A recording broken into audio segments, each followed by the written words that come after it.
ओम शांति। 30 सितंबर 2021। प्रातः मुरली बाप दादा के महावाक्य। मीठे बच्चे, अभी ये रावण राज्य पुरानी दुनिया खत्म हो नई दुनिया आ रही है, इसलिए श्रीमत पर चल पवित्र बनो तो श्रेष्ठ देवी देवता बनेंगे। प्रश्न: बाप अपने बच्चों को सत्यनारायण की कथा सुनाते हैं, उस कथा का रहस्य क्या है? उत्तर: उसका रहस्य है बादशाही लेना और गवाना। अल्फ को अल्लाह मिला तो गदाई छोड़ दी।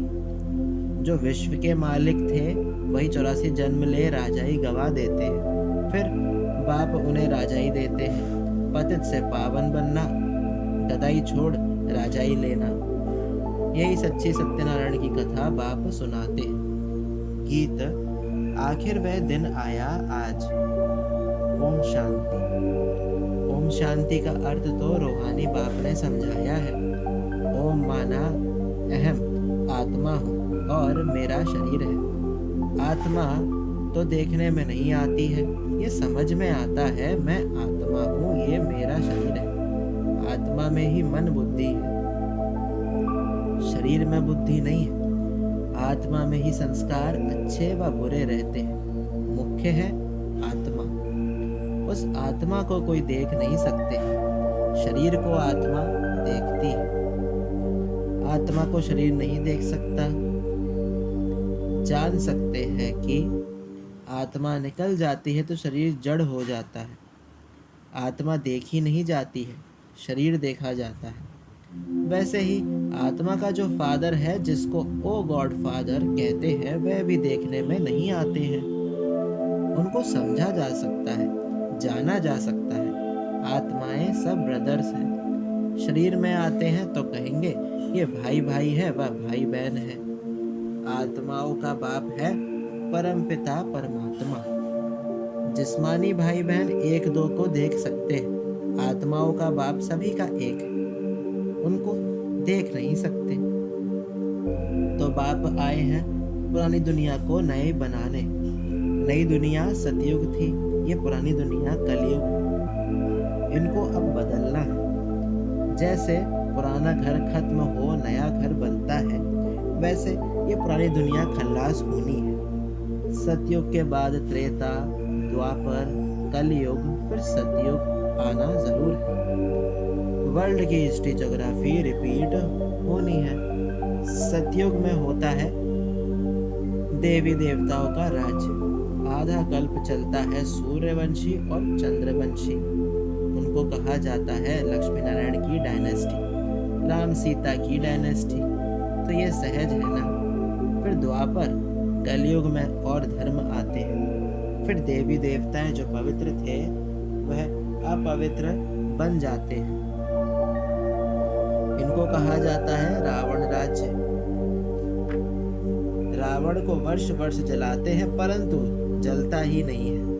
ये है सबका बड़ा दुश्मन, इसलिए इनको जलाने की रस्म पड़ गई है।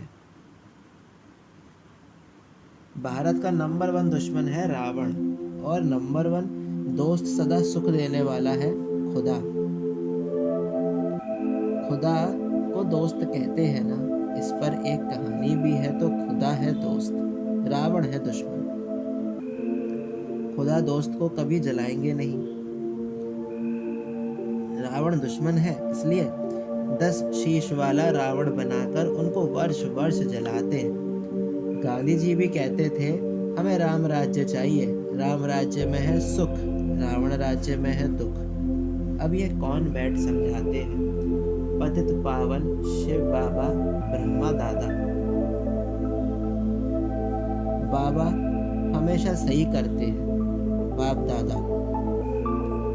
प्रजापिता ब्रह्मा भी तो सबका होगा, जिसको एडम कहा जाता है। उनको ग्रेट ग्रेट ग्रैंडफादर कहा जाता है।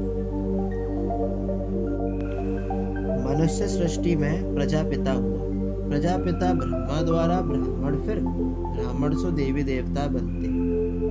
देवता क्षत्रिय वैश्य शूद्र बन जाते हैं। इनको कहा जाता है प्रजापिता ब्रह्मा मनुष्य सृष्टि का बड़ा। प्रजापिता ब्रह्मा के कितने ढेर बच्चे हैं, बाबा बाबा कहते रहते हैं। ये है साकार बाबा, शिव बाबा है निराकार बाबा। गाया भी जाता है प्रजापिता ब्रह्मा द्वारा नई मनुष्य सृष्टि रचते। यह है पतित दुनिया रावण राज्य। अब रावण की असुरी दुनिया खत्म हो जाएगी, उसके लिए ये महाभारत लड़ाई है। फिर सतयुग में इस रावण दुश्मन को कोई जलाएंगे ही नहीं, रावण होगा ही नहीं। रावण ने ही ये दुख की दुनिया बनाई है। ऐसे नहीं जिनके पास पैसे बहुत हैं, बड़े बड़े महल आदि हैं, वह स्वर्ग में है। बाप समझाते हैं, भले जिसके पास करोड़ है परंतु शांति नहीं है। पैसे आदि तो सब मिट्टी में मिल जाने वाले हैं। नई दुनिया में फिर नई खानियां निकलती हैं, जिससे नई दुनिया के महल आदि सारे बनाए जाते हैं। ये पुरानी दुनिया अब खत्म होनी है। सतयुग में है वाइसलेस, संपूर्ण निर्विकारी। वहाँ बच्चे योग बल से पैदा होते हैं। विकार वहाँ होता ही नहीं, न देह अभिमान, न क्रोध, न काम।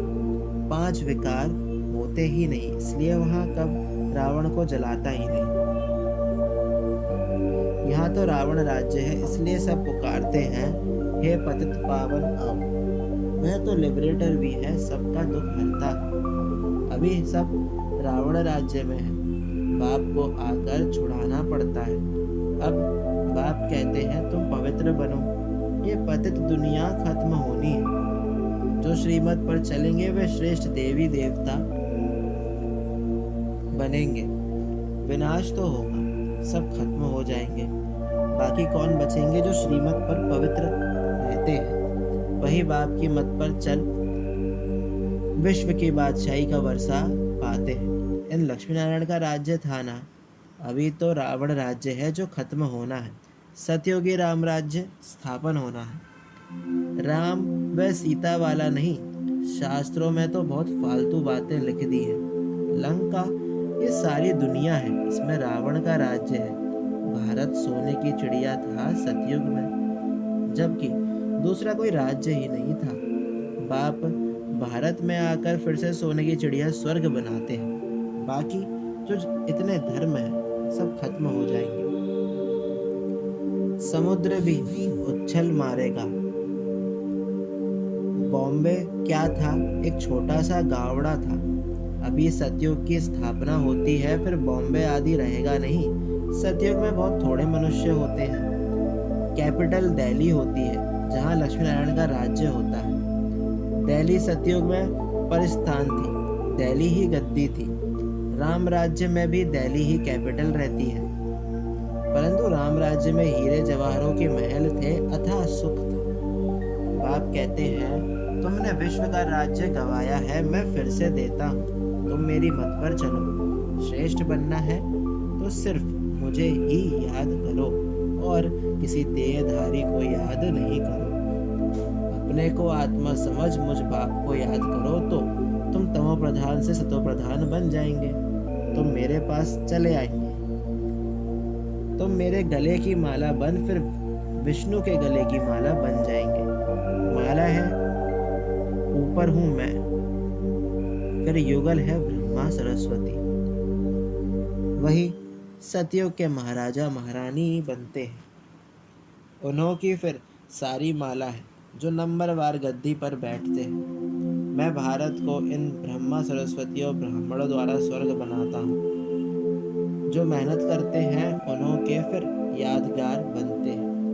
आत्माओं का रहने का स्थान है परम धाम, जिसको ब्रह्मांड भी कहते हैं। हम सब आत्माएं वहाँ स्वीट होम में रहने वाली हैं बाप के साथ। वह है शांति धाम। मनुष्य चाहते हैं हम मुक्ति धाम में जाएं, परंतु वापस कोई जा नहीं सकते। सबको पार्ट में आना ही है। तब तक बाप तुमको तैयार करते रहते हैं। तुम तैयार हो जाएंगे तो वहाँ जो भी आत्माएं हैं वह सब आ जाएंगी। फिर खल्लास, तुम जाकर नई दुनिया में राज्य करेंगे। फिर नंबरवार चक्र चलेगा। गीत में भी सुना है ना, आखिर वह दिन आया आज। वक्त भक्ति मार्ग में धक्के खाते रहते हैं। बाप है ज्ञान सूर्य, ज्ञान में सूर्य प्रगटा। अभी तुम्हारी बुद्धि में सृष्टि के आदि मध्य अंत का ज्ञान है। जानते हो जो भारतवासी नरकवासी हैं वह फिर स्वर्गवासी बनेंगे। बाकी इतनी सब आत्माएं शांति धाम में चली जाएंगी। समझाना बहुत थोड़ा है। अल्फ बाबा बे बादशाह। अल्फ द्वारा बादशाही मिल जाती है, गदाई खत्म हो जाती है। उसकी कहानी बाप बैठ समझाते हैं। यह है सच्ची सत्यनारायण की कथा, बाकी सब है दंत कथा है। बाबा ही नर से नारायण बनने के लिए ये ज्ञान सुनाते। हिस्ट्री ज्योग्राफी है ना। लक्ष्मी नारायण का राज्य कब शुरू हुआ, कब तक चला, तो कथा भी हुई ना।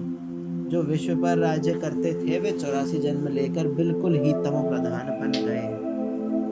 अभी बाप कहते हैं मैं वही राज्य फिर से स्थापन करता हूँ। तुम कैसे पतित से पावन, पावन से पतित बनते हैं, वे सारी हिस्ट्री ज्योग्राफी समझाते हैं। पहले पहले सूर्यवंशियों का राज्य, फिर चंद्रवंशियों का, उनके बाद दूसरे भी बौद्धी, इस्लामी, फिर क्रिश्चियन आए। फिर वह देवी देवता धर्म जो था वो सो गुम हो गए। फिर वर्ल्ड की हिस्ट्री ज्योग्राफी रिपीट होगी। शास्त्रों में ब्रह्मा की आयु 100 वर्ष दिखाई हुई है। ये जो ब्रह्मा है जिसमें बाप बैठ वर्षा देते हैं, इनका भी शरीर छूट जाएगा। आत्माओं को बैठ, जो आत्माओं का बाप है वह सुनाते हैं, वही पतित पावन है। मनुष्य को पावन बना नहीं सकेंगे। जो खुद ही मुक्त नहीं हो सकते वह औरों को फिर कैसे करेंगे।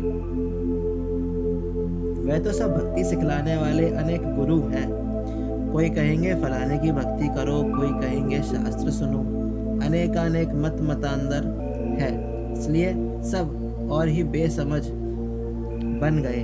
अब बाप आकर समझदार बनाते। ये लक्ष्मी नारायण समझदार विश्व के मालिक थे ना, अब कितने कंगाल बन गए। फिर शिव बाबा आकर नरकवासी से स्वर्गवासी बनाते हैं। बाप कितना अच्छी रीति समझाते हैं कि यहाँ तकदीर जग जाए। बाप आते ही है मनुष्य मात्र की तकदीर जगाने। सब पतित दुखी है ना, सब त्राही त्राही कर विनाश हो जाएंगे। इसलिए बाबा कहते हैं त्राही त्राही के पहले बेहद के बाप से कुछ भरोसा ले लो। ये जो कुछ दुनिया में देखते हो वह सब खत्म हो जाना है। Fall of Bharat, rise of Bharat, ये भारत का ही खेल है। राइज होगा सतयुग में, अब कलयुग में फॉल होना है। ये सब रावण राज्य का पांप है, अब विनाश होना है। Fall of world, rise of world. सतयुग में कौन कौन राज्य करते हैं ये बाप बैठ समझाते हैं। राइज ऑफ भारत, देवताओं का राज्य। फॉल ऑफ भारत, रावण का राज्य। अभी नई दुनिया बन रही है, पुरानी दुनिया खत्म हो जाएगी। इसके पहले तुम पढ़ रहे हो। बाप से वर्षा लेने कितना सहज है। यह है मनुष्य से देवता बनने की पढ़ाई। सन्यासियों का है निवृत्ति मार्ग, वह धर्म ही अलग है। वह तो गृहस्थ व्यवहार छोड़ चले जाते हैं, उनका है हद का सन्यास। तुमको इस पुरानी दुनिया का सन्यास कर फिर यहाँ आना नहीं है। ये भी अच्छी रीति समझाना है कौन कौन से धर्म कब आते हैं। द्वापर के बाद ही और धर्म आते हैं। पहले सुख भोगते हैं फिर दुख। ये सारा चक्र बुद्धि में बिठाना होता है। जब से तुम चक्र में आते हो महाराजा महारानी बनते हो, सिर्फ अल्फ और बे को समझना है। बाबा किसको विलायत में जाने की मना नहीं करते हैं। यूं तो सब चाहते हैं कि मृत्यु अपने देश में ही हो, अब विनाश तो होना ही है। हंगामा इतना हो जाएगा जो विलायत से फिर आ भी नहीं सकेंगे। इसलिए बाप समझाते हैं कि भारत भूमि सबसे उत्तम है, जहाँ बाप आकर अवतार लेते। शिव जयंती भी मनाई जाती है, सिर्फ कृष्ण का नाम डालने से सारी महिमा ही खत्म हो गई है। सर्व मनुष्य मात्र का लिबरेटर यहाँ आकर अवतार लेते हैं। गॉडफादर ही है जो आकर लिबरेट करते हैं। तो ऐसे बाप को नमन करना चाहिए, उनकी जयंती भी मनानी चाहिए। परंतु कृष्ण का नाम डालने से सारी वैल्यू गुम कर दी है। नहीं तो भारत सबसे उच्च तीर्थ है। वह बाप यहाँ ही आकर सबको पावन बनाते हैं। तो ये सबसे बड़ा तीर्थ ठहरा। सबको दुर्गति से छुड़ाए सदगति देते हैं। ये ड्रामा बना हुआ है। अभी तुम आत्माएं जानती हो, हमारा बाबा इस अपने शरीर द्वारा ये राज समझा रहे हैं। हम आत्मा इस शरीर द्वारा सुनती है। आत्माभिमानी बनना, अपने को आत्मा समझ बाप को याद करो तो कट निकलती जाएगी और पवित्र बन तुम बाप के पास आ जाएंगे। जितना याद करेंगे उतना पवित्र बनेंगे, औरों को भी आप समान बनाएंगे तो बहुतों की आशीर्वाद मिलेगी, उच्च पद पा लेंगे। इसलिए गाया जाता है सेकंड में जीवन मुक्ति। अच्छा, मीठे मीठे सिकीलतें बच्चों प्रति माता पिता बाप दादा का याद प्यार और गुड मॉर्निंग। रूहानी बाप की रूहानी बच्चों को नमस्ते। हम रूहानी बच्चों की रूहानी बाप दादा को याद प्यार और गुड मॉर्निंग, नमस्ते नमस्ते, शुक्रिया बाबा शुक्रिया। धारणा के लिए मुख्य सार। पहला, बाप के गले की माला बन विष्णु के गले में पिरोने के लिए संपूर्ण सतो प्रधान बनना है। एक बाप को याद करना है, श्रीमत पर चलना है। दूसरा, ऐसी सेवा करनी है जो अनेक आत्माओं की आशीर्वाद मिलती रहे। त्राही त्राही होने के पहले बाप से पूरा पूरा वर्षा लेना। वरदान, ताज और तिलक को धारण कर बाप दादा के मददगार बनने वाले दिल तख्तनशीन भव। जब कोई तख्त पर बैठते हैं तो तिलक और ताज उनकी निशानी होती है। ऐसे जो दिल तख्तनशीन है उनके मस्तक पर सदैव अविनाशी आत्मा की स्थिति का तिलक दूर से ही चमकता हुआ नजर आता है। सर्व आत्माओं के कल्याण की शुभ भावना उनके नयनों से व मुखड़े से दिखाई देती है। उनका हर संकल्प, वचन और कर्म बाप के समान होता है। स्लोगन, सरल याद के लिए सरलता का गुण धारण करो, संस्कारों को सरल बनाओ। ओम शांति।